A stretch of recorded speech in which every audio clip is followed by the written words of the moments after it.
Good morning, everyone, and welcome to today's webinar. My name is Lucia Herrera, and I'm a Digital Marketing Associate here at INT. I want to say thank you to everyone who has joined us today. We know you're busy and appreciate the time you took out of your day to spend with us. Today's webinar will take around 30 minutes, give or take, with a Q&A session at the end. Please feel free to ask any questions in the Q&A section on the right-hand side of your screen, either during the webinar or after. We'll be monitoring those, and if it makes sense, we'll answer during the webinar, and if not, we'll do that at the end. Today's webinar will be presented by some members of the INT Viewer development team from our office in France, which includes Laurent Renard, Julien Lacoste, and Camille Perrin. We'll be talking about what's new in INT Viewer, what you can do with INT Viewer, and give a little bit of a demonstration of the new features and some other things. So without further ado, let's get started. Yeah, thank you for the introduction, Lucia. So we'll start with the presentation of INT Viewer. So for this presentation, I will first make a quick introduction showing what is INT Viewer and what we can do with INT Viewer. Then we'll talk about the new release, this year release and new features, and a little bit of an overview of the roadmap that we plan for next year. So INT Viewer is basically what a viewer. So you can, with it, you can quickly and really quickly open files and display your geoscientific information, like seismic, well log, and other kind of information in synchronized view, and very easily inspect your data and perform QA and QC really easily and really quickly. You don't have to open your whole software suite and your big stuff to perform a quick Q&A of your seismic data, basically. So you can, with INT Viewer, you can perform basic 2D and 3D visualization. You have, of course, the support of most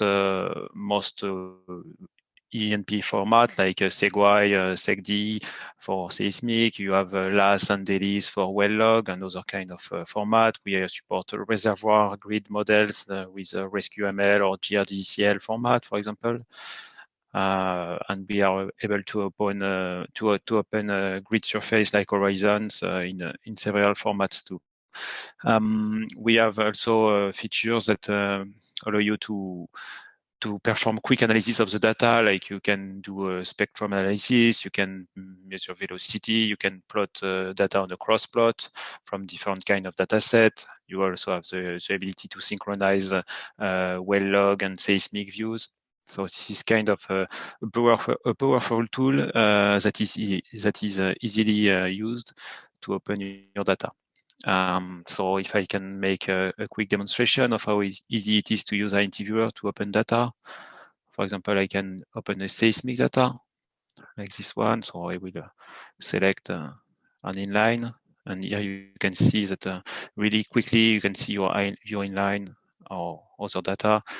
I can just with a click open a cross line at the position I want. So you have the synchronization of the cursor.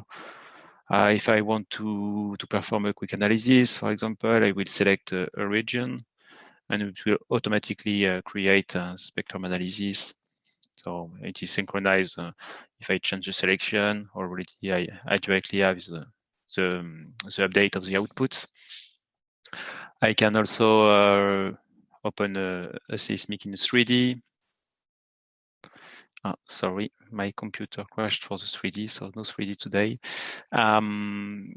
So yeah, we can also perform different kind of analysis. I can open well log. So for example, I select this log.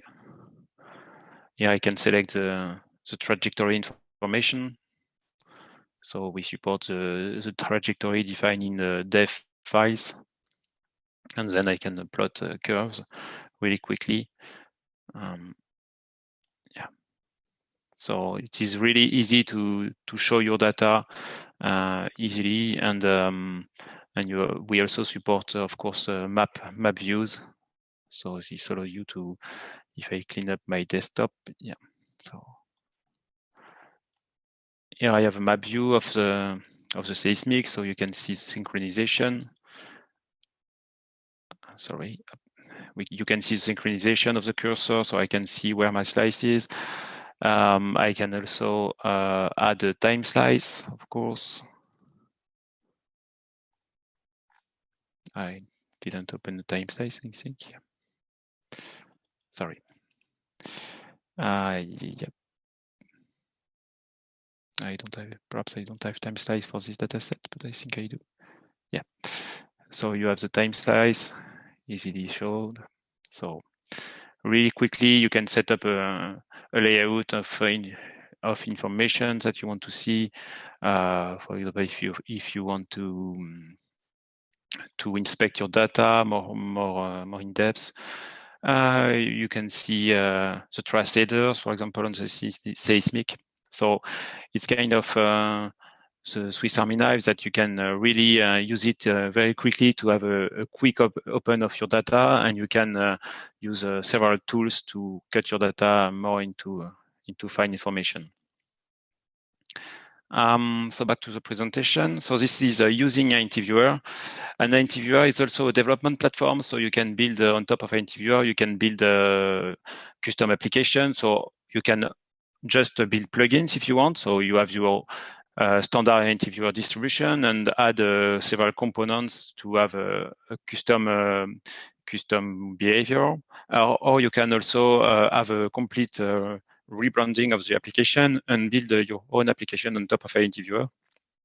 So you won't see INT Viewer name or logo anymore. It will be a custom app, but the core will be INT Viewer. So next, we'll talk about the new feature of this year. So yeah, I talk in the first demo. I talk a lot about seismic. We focus for this year feature on other stuff than seismic because INT Viewer is very powerful on seismic. So we wanted to focus on other kind of functionalities. So first we work on the map view. Donc, in INT Viewer, in previous release, you had the option to show a background on a map view, which could come from an image or from Bing Maps or Google Maps, for example. But you were limited to one background layer. So for this year release, we switched to an open mode, so you can add several background layers, which come from any WMS service that you can set up. So it allows you to build more complex view.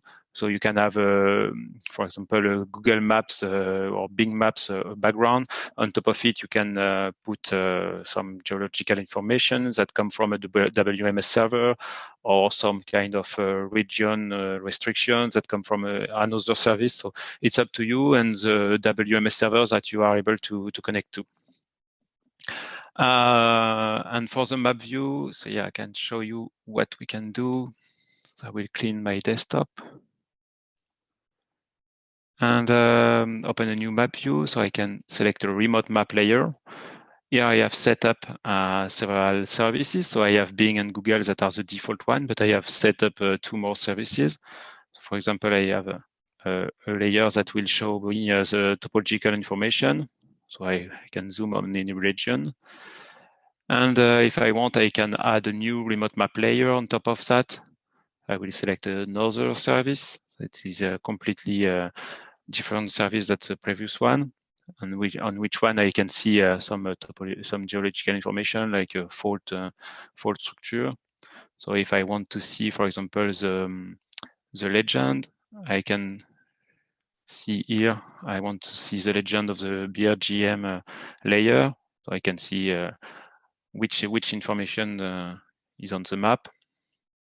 Of course, on the service, I can change what information I want to see. So I can select, I don't know, yeah, what I have selected, but so you can have different kind of information. So this is the legend for the terrestrial layer. I can have so you really can select any information you want from any WMS services that you are able to connect to. So here in the preference, in the environment, I can set up the list of services that I have. So here I have selected 2, but you can add several more. If you are your own private WMS service, it's also possible to connect to. For the map view, we also added so for this current implementation of the remote map and WMS connection, is the limitation is that we can't use a service with authentication. So it's only a publicly available WMS server that are possible to use. And one thing that we do not provide is point information that some WMS services are able to send information about a specific point, and we don't use this API in INT-Viewer yet. So it's only currently it's only tiles and legends that are used in INT-Viewer. Then when you have built your complete map view, you are satisfied with your visualization. You have, for example, a time slice in INT-Viewer. We have a new plugin that allows you to export the map view of INT-Viewer to a geo-referenced image. So for a GeoTIFF image in this case, and it allows you to export time slice or any information that are displayed in the map view of INT-Viewer into another GIS software. For this example, I exported a time slice from INT-Viewer and imported back into QGIS. So you are able to inject information that you display in INT-Viewer in other software that you use regularly for your precise GIS stuff. So this was in the new feature for the map view. We also added a new feature, which is a utility plugin that allows you to perform borrowing operation from the UI of INT-Viewer.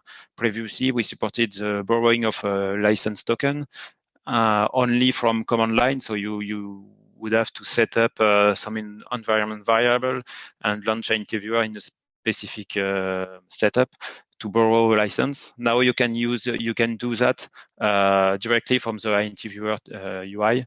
So this is much more easier to borrow tokens and to return them if you want to return the token early. Next, we have a big. So the 3 features I presented was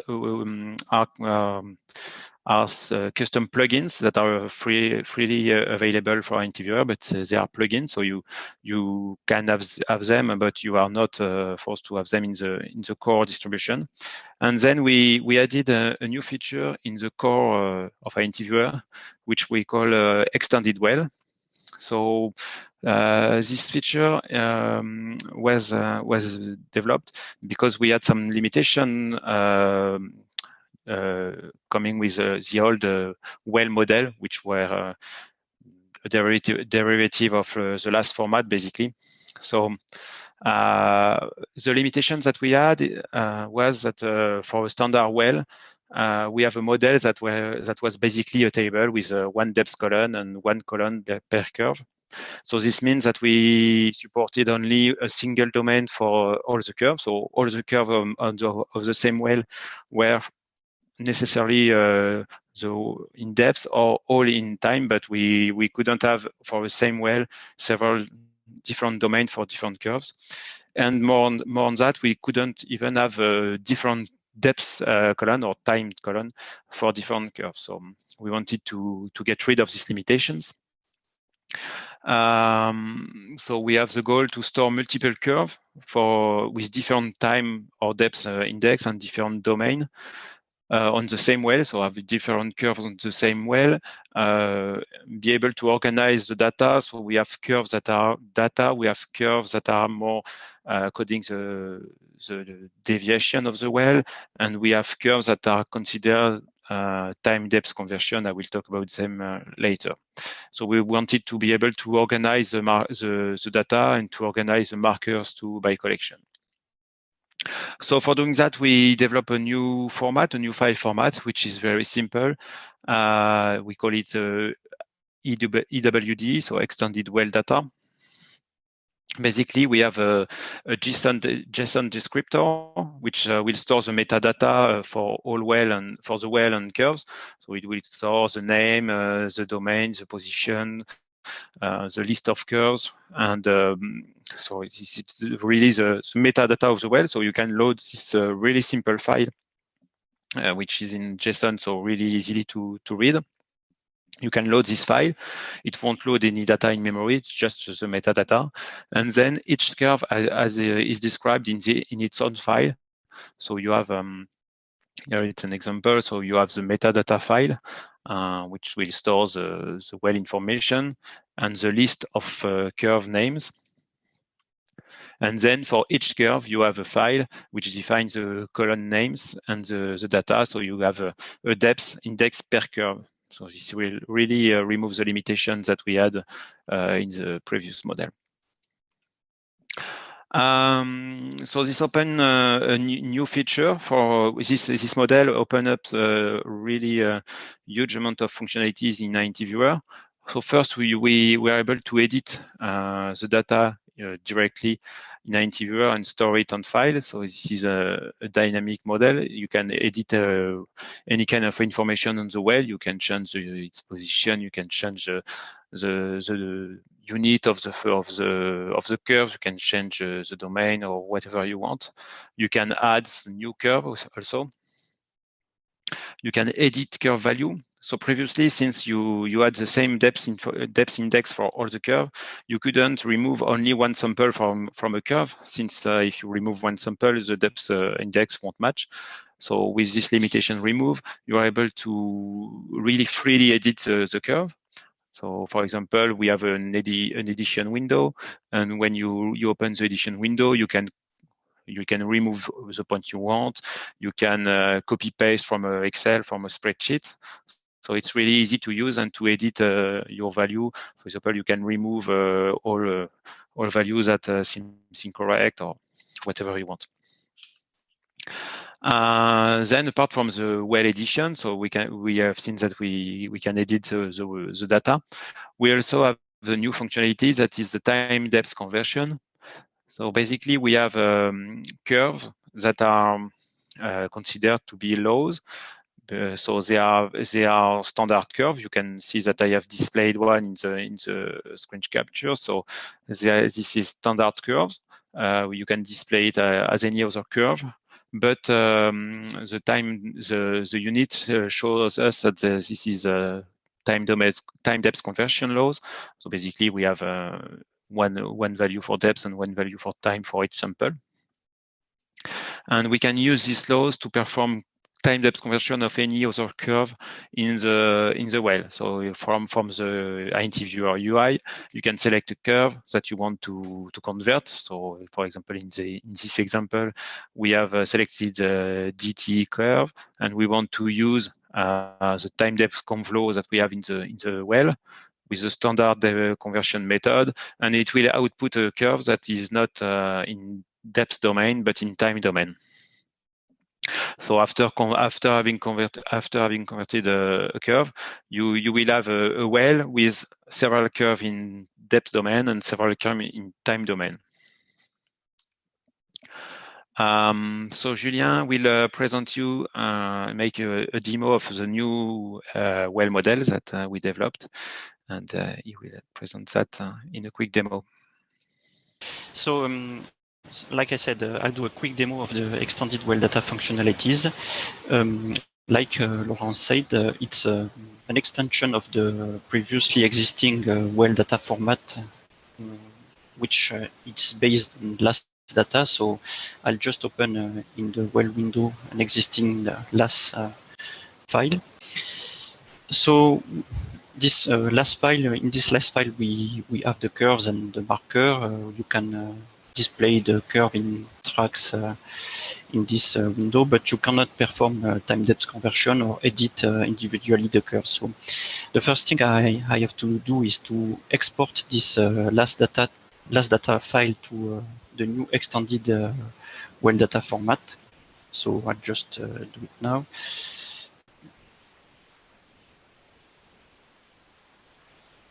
Okay, so now I have my the exact same well, but it is stored in the new well data format. So you can still display the curves in different tracks, but you can open the extended well synthesis which exhibits all the metadata of this well. So you can filter the view with the category of curves you want to see.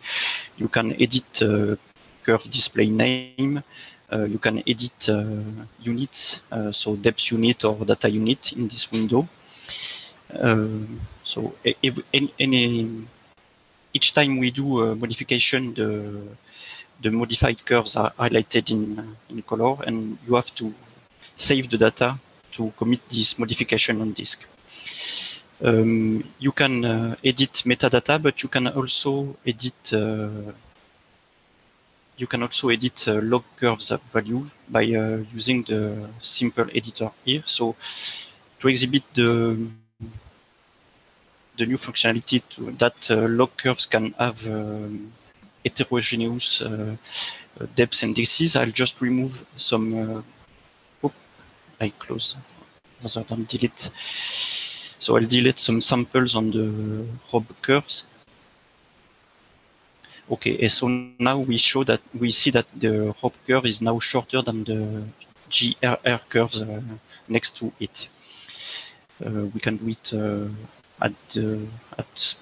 for all curves, so we can edit curves, remove sample or add sample. And now I save my data. Okay. You can still create new log curve using formula. So you can still create a new curve, maybe.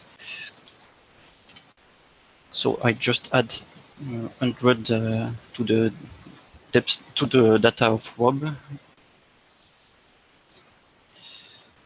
So this was existing, but you can still do it in the new version of this well feature.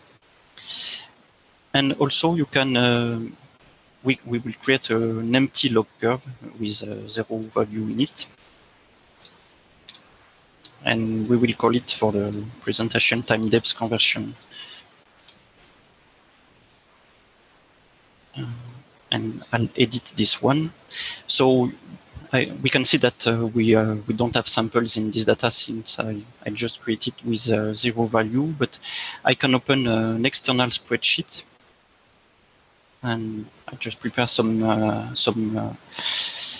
values that I can copy paste in this editor. So I can add some samples and then copy my values.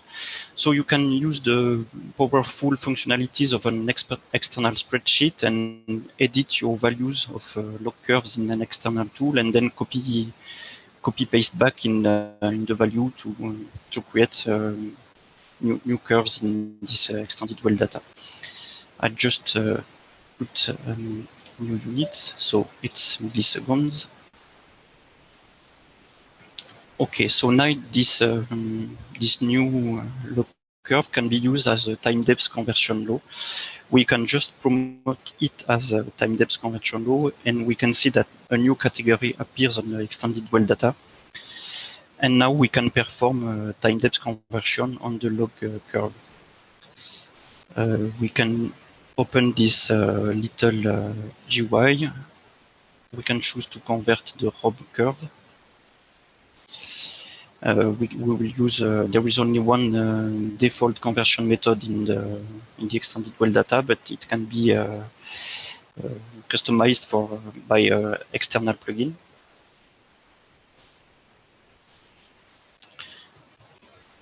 Okay, and we will perform some time depth conversion on several curves, B and phi.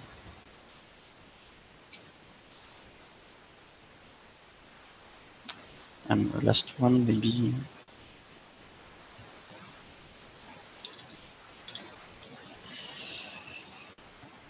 Okay, so now we have the original curves in the extended well data, but we also have the time depth converted data. So we have a warning pop-up to tell us that we will mix different units in the same window, and so we know that these data don't match in unit, but we can still show them in the same well log window. And we can also perform time depth conversion on the markers. So we convert the whole marker family at once.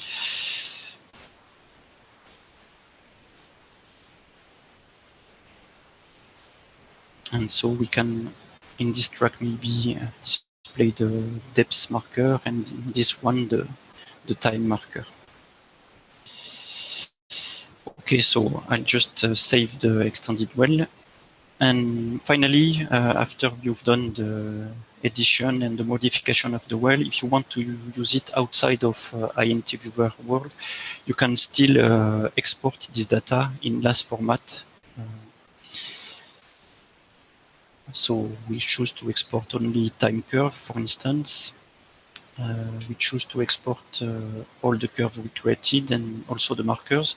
And we have to select a reference curve since all curve can have different Z indices, we must choose one reference curve that will be used to resample all data to fit on a common depth and index curve in the last file.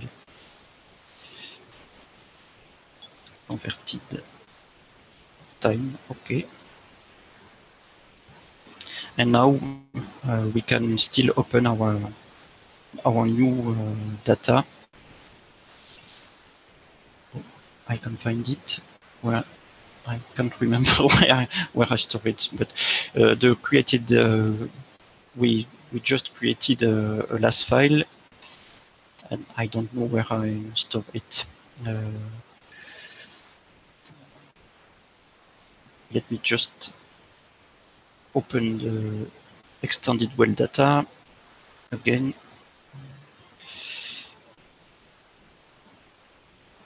I can't find my data anymore. This is a huge fail, and this is a demo fail maybe, but I show you everything I wanted to show. We can go back to the presentation. Maybe.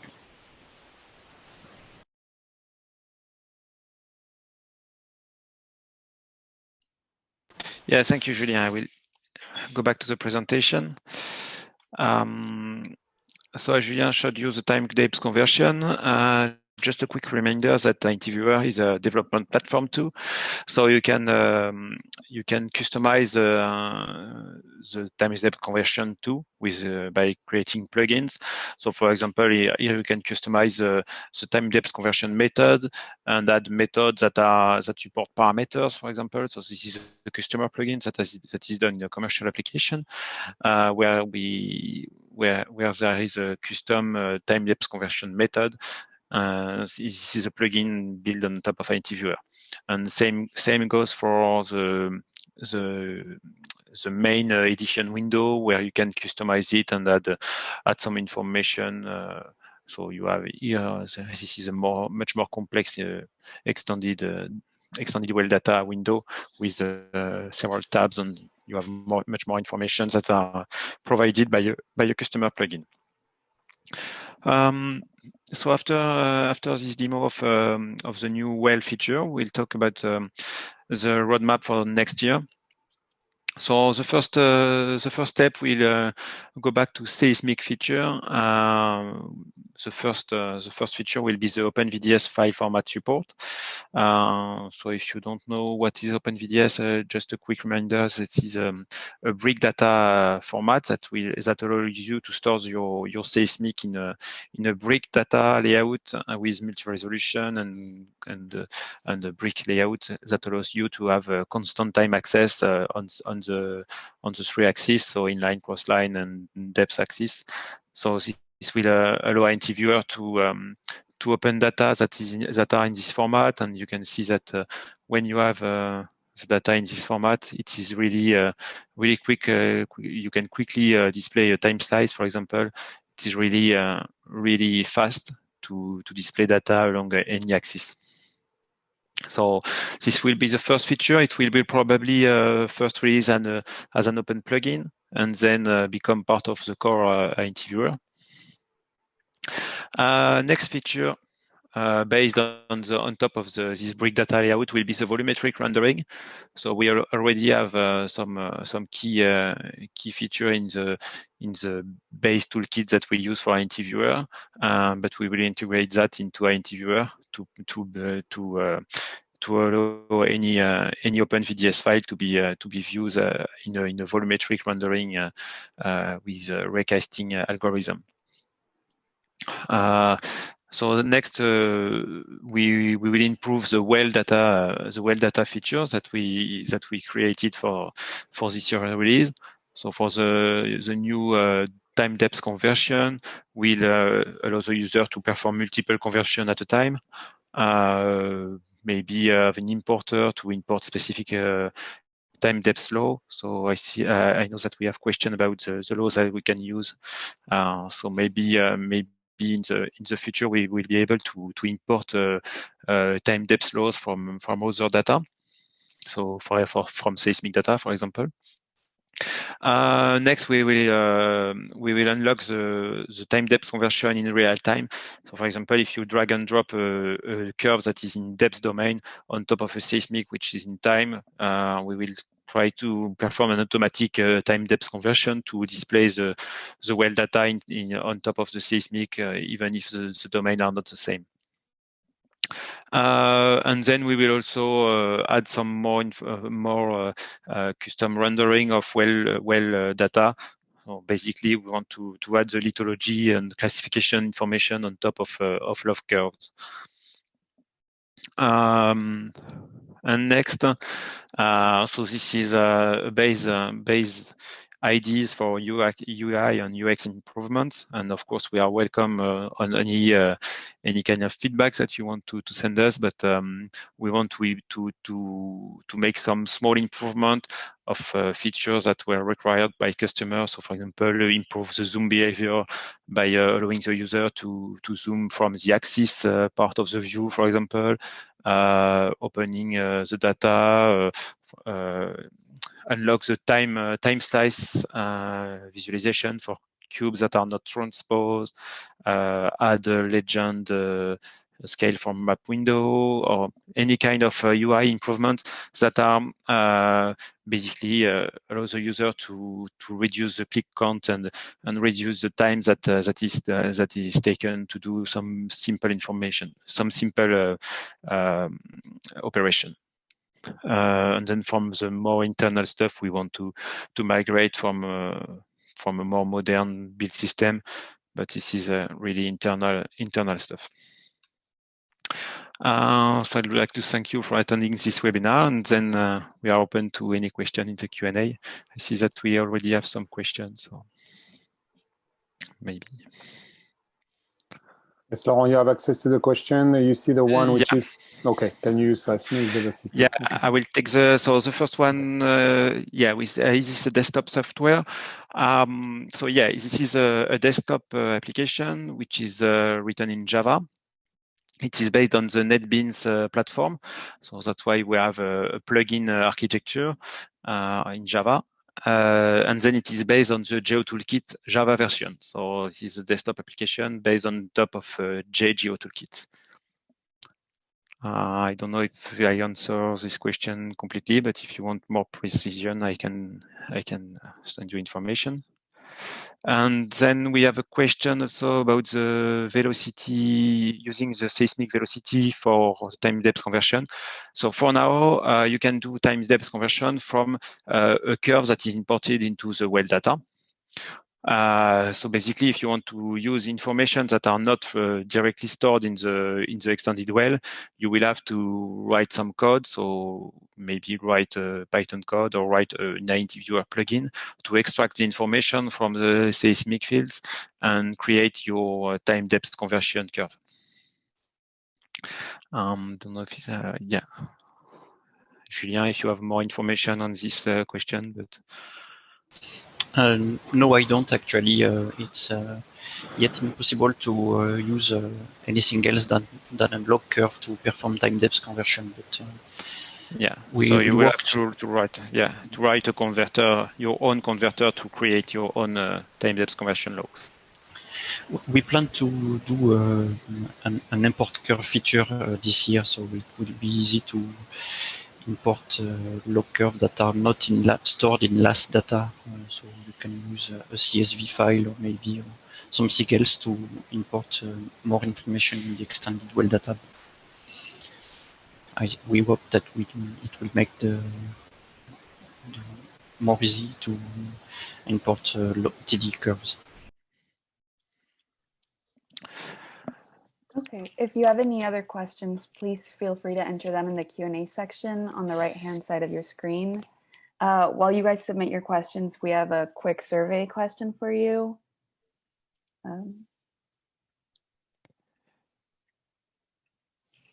Yeah, I see a question on VDS format. I didn't. Yeah. So no, the plugin that will allow you to open VDS will be free of charge. It will be part of the core INT viewer for the basic visualization stuff. We hadn't decided for a more advanced feature, but to open a VDS and see slices, for example, it will be part of the core distribution, first in the plugin and then in the core distribution next year. And for the planning, it will be, I don't know really. I can't commit to distribute it by June. It could be July.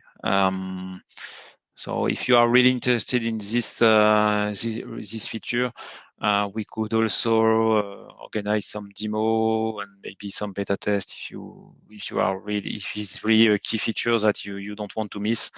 We can discuss it outside of this webinar, but yeah, the plan is to release that plugin. I think maybe end of July.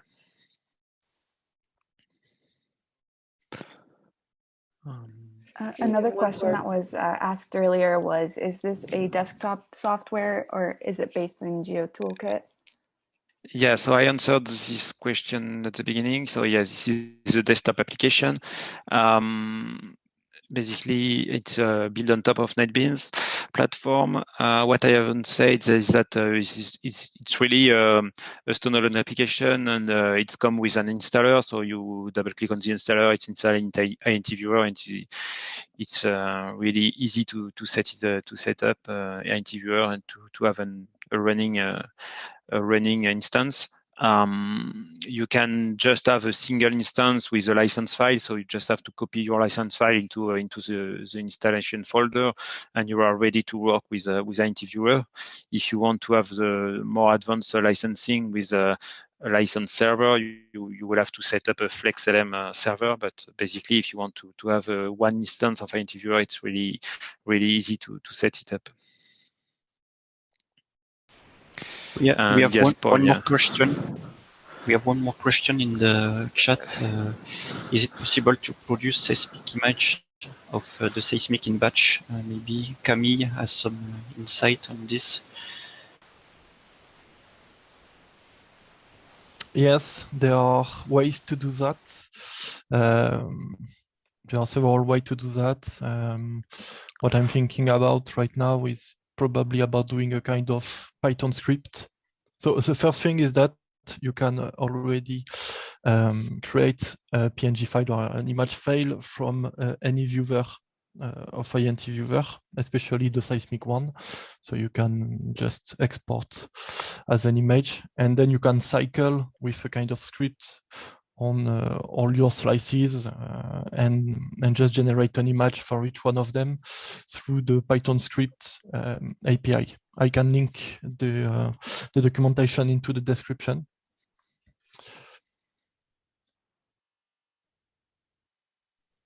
Another one is there a way to automate the generation of a PNG or JPEG from specific seismic data selection?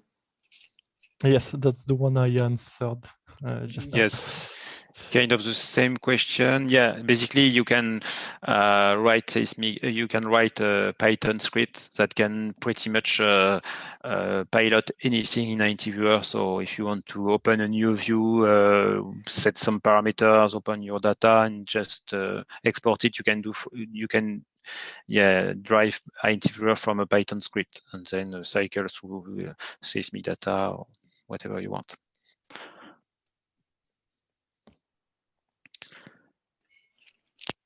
Any other questions?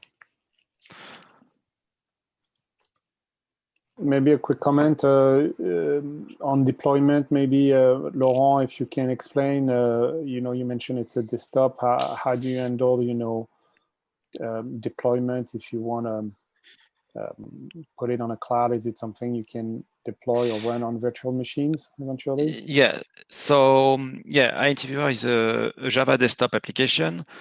So its first target were workstation, of course, but it is really low on resource demand, so it can run also on laptops or any kind of hardware, basically. So you can run INT-Viewer on your own machine, and you also can run INT-Viewer in remote desktop environment. So, for example, on a nice DCV environment or any kind of cloud with remote access, you can use INT-Viewer. So the only thing that requires some hardware requirements are the 3D view, which is using the GPU. But it also can run on some kind of software implementation of the OpenGL API. So we don't really require any specific hardware to run INT-Viewer. As long as you are able to display any kind of graphic application, you should be able to use INT-Viewer in any kind of environment. So if you are using a cloud, you will have to open a remote session with a desktop and just run the INT-Viewer from there. Thank you very much, Laurent. All right, well, if that's all the questions, thank you everyone for joining us, and thank you to the INT-Viewer team. A recording of this webinar will be available early next week. If you have any questions that didn't get answered during the Q&A, please feel free to email us at support@int.com. Have a great rest of your day, and goodbye.